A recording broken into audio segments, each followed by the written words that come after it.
أعوذ بالله من الشيطان الرجيم. بسم الله الرحمن الرحيم.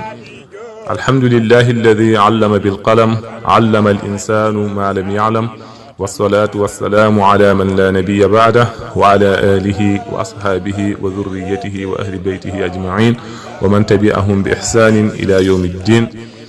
mbokk yi ginnaaw bu ñu sante yàlla julli si sang yi sayyiduna Muhammad sallallahu alayhi wa sallam, ñu ngi leen di nuyu bu gën a tedd gën a sell si nuyu yi muy nuyu lislaam. asalaamualeykum wa rahmatullahi taala wa barakatuhu.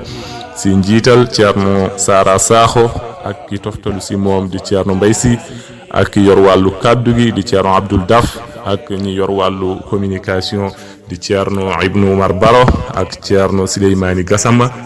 ñu ngi leen di yëgal di leen woo si ziar bi ñuy amalee fii ci Mbour chaque année di ziaru nitu yàlla di ziar Ceerno Mouhamadul Mansour Baro, nafaana allahu bi barakatihi.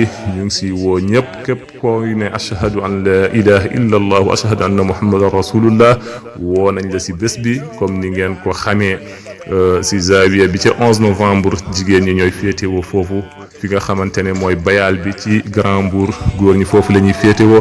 ziar bi nag mu ngi tàmbalee vendredi le 17 ak samedi 18 ak dimanche 19 incha allah si weeru janvier.